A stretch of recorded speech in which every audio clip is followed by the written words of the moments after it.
ఒకటి అభివృద్ధి చెందుతుంది అంటే అది ఎక్కడి నుంచి సాధ్యం? ఒక మహిళే కారణం. అబ్బాయిని కన్నది ఒక మహిళే, అమ్మాయిని కన్నది ఒక మహిళే. అవునా?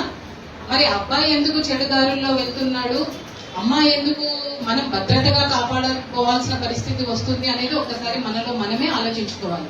ఇద్దరినీ కదా, మనమే కదా, ఒక మాతృమూర్తే కదా కనింది. మరి అబ్బాయి ఎందుకు ఆ దారుల్లో వెళ్తున్నాడు, అమ్మాయి ఎందుకు ఈ దారుల్లో వెళ్తుంది అనే దానికి సమాధానంగా ప్రతి తల్లి సమాధానం చెప్పాలి. ఎంతసేపు ఉన్నా ఇంట్లో ప్రతి ఇంట్లో ఆల్మోస్ట్ ఒకరికి అబ్బాయి అమ్మాయి ఉంటారు. అవునా? అబ్బాయి బయటికి వెళ్తే వాడు ఏ టైంకి ఇంటికి వస్తున్నాడో అడగం, వాడు ఏం చేస్తున్నాడో అడగం, వాడు ఎక్కడ తిరుగుతున్నాడో అడగం, వాడికి ఎంతమంది ఫ్రెండ్స్ ఉన్నాడో అడగం, వాడు రాత్రి చదివేటప్పుడు చదువుతున్నాడా సెల్ ఫోన్ వాడుతున్నాడా చూడం.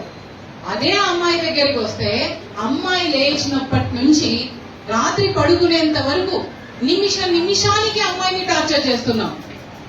మన కూతురు మీద మనకే నమ్మకం లేకపోతే సమాజంలో ఎవరికి నమ్మకం ఉంటుంది? అంటే మిమ్మల్ని వదిలేయమని చెప్పట్లేదు, పెంచే మార్గాలలో మీరు వేరే రకంగా వెళ్తున్నారు. దయచేసి ప్రతి తల్లి ఆలోచించండి.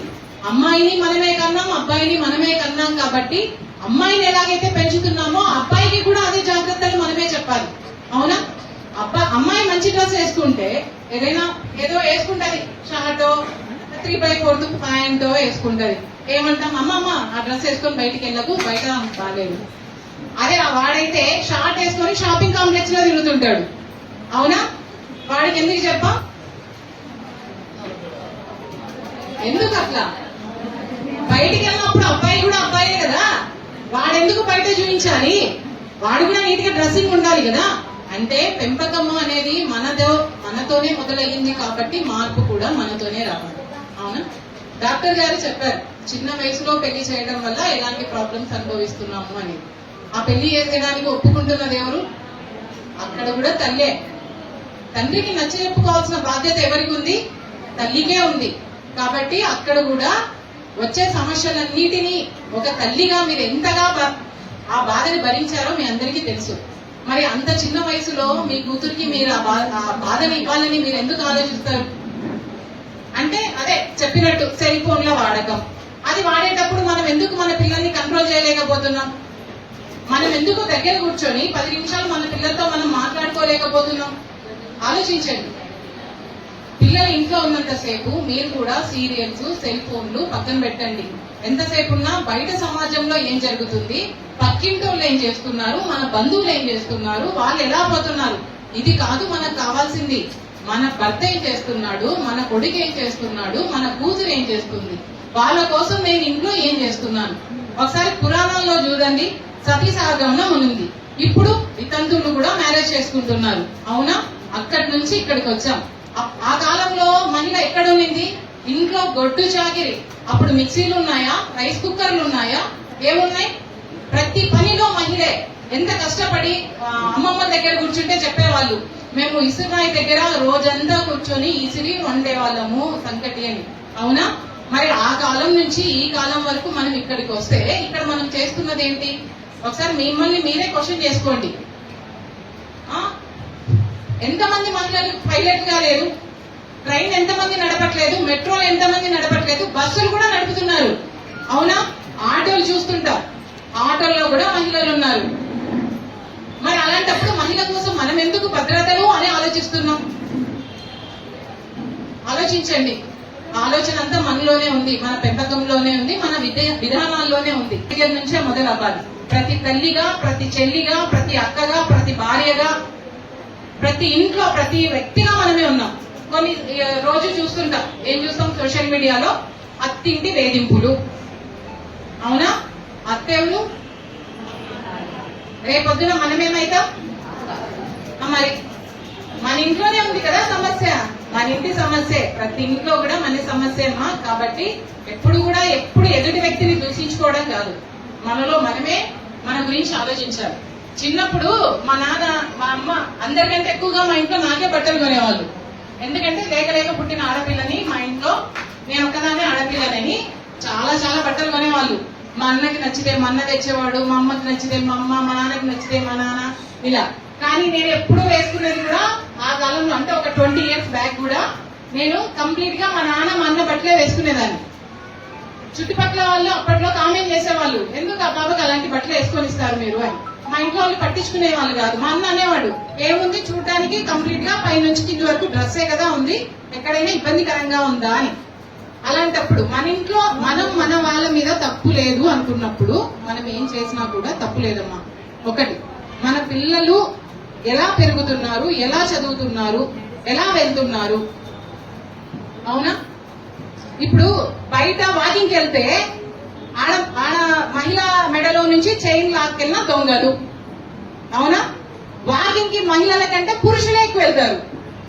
పురుషుల పిల్లలు కూడా ఇప్పుడు అందరూ రింగ్స్ వాడుతున్నారు, బ్రాస్లెట్లు వాడుతున్నారు, చైన్లు వాడుతున్నారు, అందరూ వేసుకుంటున్నారు.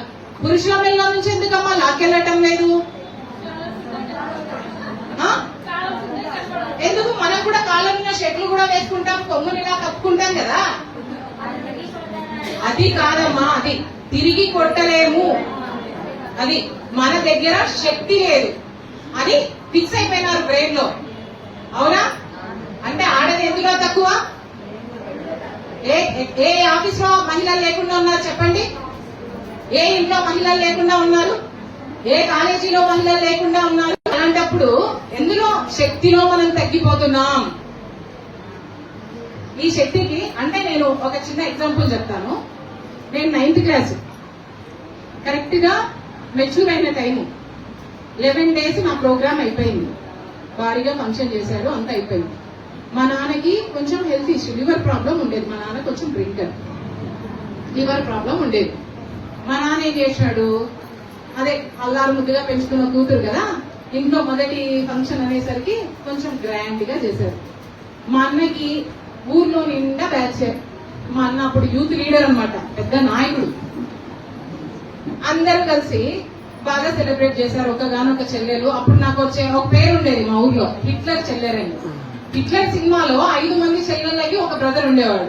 కానీ ఇక్కడ రివర్స్ అన్నమాట, ఊరంతా బ్రదర్సే, నేను ఒకదాన్ని చెల్లెలు అనమాట. ఎక్కడికి వెళ్ళినా కూడా ప్రొటెక్టివ్. ఎవరిని కామెంట్ చేసినా కూడా మా చెల్లెలు ఎవరు కామెంట్ చేయరు, అంటే భయపడే వాళ్ళు మనల్ని చూస్తే. అలాంటి దాంట్లో పెరిగేదాన్ని.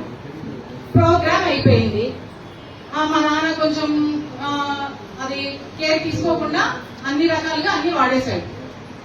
మా అన్న ఏం చేశాడు, యూత్ నాయకుడు కదా, ఉన్నట్టుండి ఏదో ప్రోగ్రామ్ ఉందని చెప్పి బస్సులు మాట్లాడుకుని ఊరంతా వదిలి మన బ్యాచ్ అంతా వెళ్ళిపోయింది. యూత్ బ్యాచ్ అంతా లేదు. మా నాన్నకి ఉన్నట్టుండి సీరియస్ అయింది. అంటే మేము ఉన్న ప్రాంతం ఎట్లాంటిదంటే మహబూబ్ నగర్ డిస్ట్రిక్ట్, కొల్లాపూర్ మండల్, పెంచవెల్లి విలేజ్. నక్సలైట్లకి దాదాపు 30 years బ్యాక్ తీసుకుంటే ఫుల్ గా నక్సల్. అంటే ఆ టైంలోనే, ఆ ఇయర్ లోనే ఒక బ్యాంక్ ని కాల్ చేశారు, ఒక పోలీస్ స్టేషన్ ని కాల్ చేశారు. అట్లాంటి సిచ్యువేషన్ లో ఉన్నాం.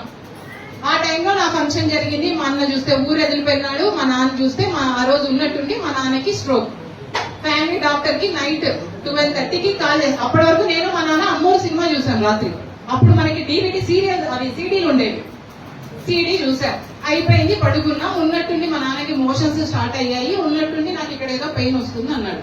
ఆ టైంలో నాకేం తెలియదు, నేను అప్పుడప్పుడే కదా, నేను చిన్నపిల్లనే కదా, నాకేం తెలుస్తుంది, ఏం చేయాలో అర్థం కాలేదు. ఫ్యామిలీ డాక్టర్, మా అమ్మ అన్ఎడ్యుకేటెడ్. మా అమ్మకి మాకు వండి పెట్టడం, మా బట్టల్ని నీట్ గా ఉతికి పెట్టడం, మమ్మల్ని నీట్ గా రెడీ చేసి బయటికి పంపించడం, అది తప్ప మా అమ్మకి ఏమీ తెలియదు. ఏం చేయాలో అర్థం కాలేదు. ఫ్యామిలీ డాక్టర్ కి కాల్ చేస్తే, అమ్మ మీరు పాతిళ్ళు అయితే తెలిసేది, కొత్తిళ్ళు నాకు తెలీదు. సరే, ఆ టైంలో మిడ్ నైట్ లో సైకిల్ ఉంది, స్కూటర్ ఉంది, అవన్నీ నేనేం పట్టించుకోలే, అసలు నాకేం తెలియలే. స్లిప్పర్స్ వేసుకొని రోడ్డు మీద పరిగెత్తాను. 10 అయితే గానీ డోర్లు లాక్ అయిపోతాయి, 7 అయితే గానీ డోర్లు ఓపెన్ అవ్వవు. నడి రోడ్డు మీద స్లిప్పర్ సౌండ్ అంటే చాలా గట్టిగా వచ్చేది. ఆ సౌండ్ కి అందరూ భయపడి తాళాలు గట్టిగా బిగేసుకున్నారే తప్ప అసలు ఏం జరుగుతుంది అనేది కూడా ఎవరు, మా ఇంటి పక్కన ఉన్న వాళ్ళ డోర్లు కడితే కూడా ఎవరు డోర్లు తీలా. వెళ్ళాను, ఆయన తీసుకొని వచ్చాను. మళ్ళా కొంతసేపటికి ఆయన, అమ్మ ఈ మెడిసిన్స్ కావాలి అన్నాడు. ఆ టైంలో ఏం షాపులు ఉంటాయి అప్పుడు? ఇప్పుడు అంటే అపోలో 24 hours అవి ఏవో సర్వీస్ చేసి ఇస్తున్నారు, లేవు.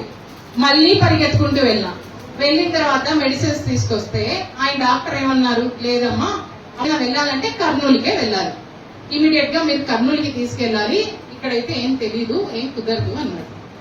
ఏం చేయాలి? మళ్ళీ అప్పుడు వెహికల్ మాట్లాడుకోవాలి. అప్పుడు మనకి ఏమైనా అంబులెన్స్లు ఉన్నాయా, 108లు ఉన్నాయా, లేదు. ఇంటికి పరిగెత్తారు. మళ్ళీ ఆ వెహికల్ తెచ్చిన తర్వాత హాస్పిటల్కి వెళ్ళాలంటే డబ్బులు కావాలి కదా. మా అమ్మకి ఏం తెలుసు, మా నాన్న ఆంధ్ర బ్యాంక్ ఆఫీసర్. ఆ టైంలో ఎవరిని ఏం అడగాలి?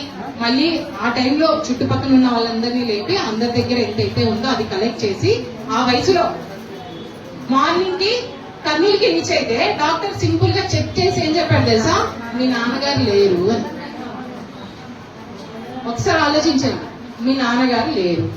అప్పుడు నాకు ఇంకో నెక్స్ట్ క్వశ్చన్, అప్పుడు సెల్ ఫోన్లు లేవు. నేను మా అన్నకి ఇన్ఫర్మేషన్ ఇవ్వలేను, ముందుకు వెళ్ళలేను, వెనక్కి వెళ్ళలేను. మా నాన్నని తీసుకుని వెహికల్లో నేను మా అమ్మ ఉన్నాం. ఒక్కసారి ఆలోచించండి ఆ పరిస్థితి ఎట్లుంటది. అక్కడి వరకు వచ్చిన తర్వాత ఆ సిచ్యువేషన్ ఎక్కడుంటది అని ఏం చేయాలో తెలియదు. అటు వెళ్ళిపోతే అదంతా మా నాన్న పనిచేసే ఊరు, ఎవరు తెలుసు నాకు, ఏం చేయగలుగుతాము. సరే ఏదైతే అదైంది, మాకన్నిటికీ మా అమ్మమ్మ గారే అని మా అమ్మమ్మ గారికి తీసుకెళ్ళాం. మా అమ్మమ్మ గారి దగ్గరికి తీసుకెళ్ళాక మా అన్నని రావడానికి 2 days, అదేదో పవన్ కళ్యాణ్ సినిమా ఉంది కదా ఆ స్టోరీ, మా అమ్మ ఇప్పటికీ ఏడుస్తుంది ఆ సినిమా చూసి. మా ఇంట్లో కూడా అదే స్టోరీ. మా అన్నలు అన్ని పోస్టర్లు బస్సులో కంటించి మనుషుల్ని పంపించి ఊరు వెతికితే మా అన్న హైదరాబాద్కి వెళ్ళి వైజాగ్ లో దొరికినాడు. 2 రోజుల తర్వాత మా నాన్న డెడ్ బాడీ మాతో పాటు 2 రోజులు మాతో పాటు 3 రోజులు కంప్లీట్ గా 3 రోజులు మా నాన్నతో ఉన్నాను. అంటే మా నాన్న పెంచిన విధానం ఏంటంటే, చిన్నప్పటి నుంచి అలాంటి ఏరియాలో నేను పెరిగితే ఎక్కడికైనా ఆగస్ట్ 15 మనకు తెలుసు, 26 జనవరి తెలుసు. స్కూల్లో ప్రోగ్రామ్ అయిపోయిన తర్వాత నేను వస్తే బ్యాంక్ వెళ్ళి మా నాన్నకి ఆ రోజు నా కల్చరల్ యాక్టివిటీస్ ఏదో ఒకటి పెట్టాలి. ఖచ్చితంగా మాట్లాడమంటే మైక్ తీసుకొని మాట్లాడాలి, డాన్స్ వేయమంటే డాన్స్ వేయాలి. అది అయిపోతుందా, బయటికి వస్తానా మా అన్న లాక్కెళ్తాడు. మా అన్న ఆ టైంలో కమ్యూనిస్ట్ భావాలు ఎక్కువ కదా, ఆ సాంగ్స్ కానీ ఆ డ్రమ్స్ అవి వేరే డిఫరెంట్ ఉంటాయి కదా, అలాంటివి రా అంటాడు, అక్కడికి తీసుకెళ్తాడు. అన్న ఇంతమందిలో నేను నా వల్ల కాదన్నాను అనుకో, ఏం సిగ్గుపడుతున్నావు, ఒక్కటే ఒక క్వశ్చన్, ఏ సిగ్గుపడుతున్నావా? అక్కడ మొదలైంది నా చిన్నప్పటి నుంచి ఈ రోజు వరకు. ఏ రోజు కూడా నేను సిగ్గు అనే పదాన్ని నేను ఎప్పుడు వినలేదు. మా ఇంట్లో నేను సిగ్గుపడినానంటే నేను సిగ్గా అని అంటారు నన్ను మొహమాటంగా, అదేదో అన్నాను అంటారు కదా అలాగా. అలాంటిది నాకేం లేదమ్మా.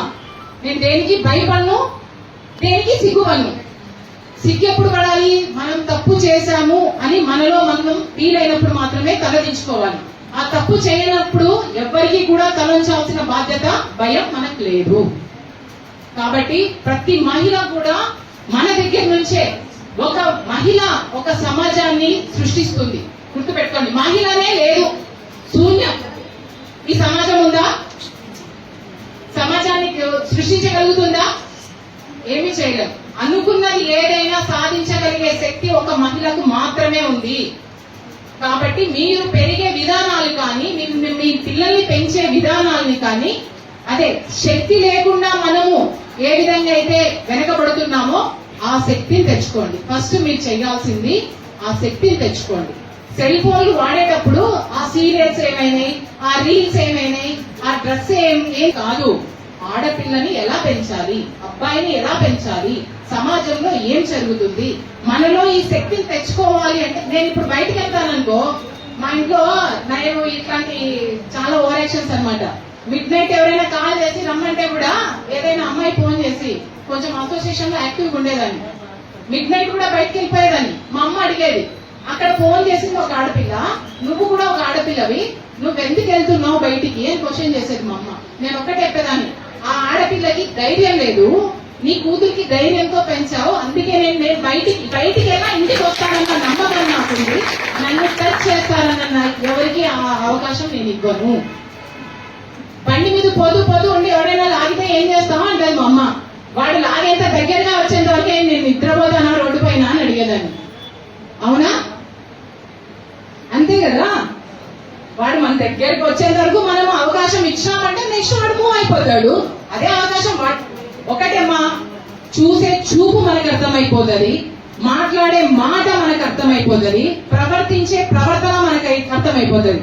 అర్థమైనప్పుడు ప్రతిదీ మనం ఖండించలేదంటే మనము ఇండైరెక్ట్ గా యాక్సెప్ట్ చేసినట్టే. అవునా? ప్రతి ఆఫీసులో కూడా జరుగుతున్నది ఇదే. మీరు మొదటిసారి మిమ్మల్ని ఎవరైనా చూసిన చూపులో తేడా కనిపించినప్పుడు మీరు ఎందుకు మీరు చూస్తున్న చూపు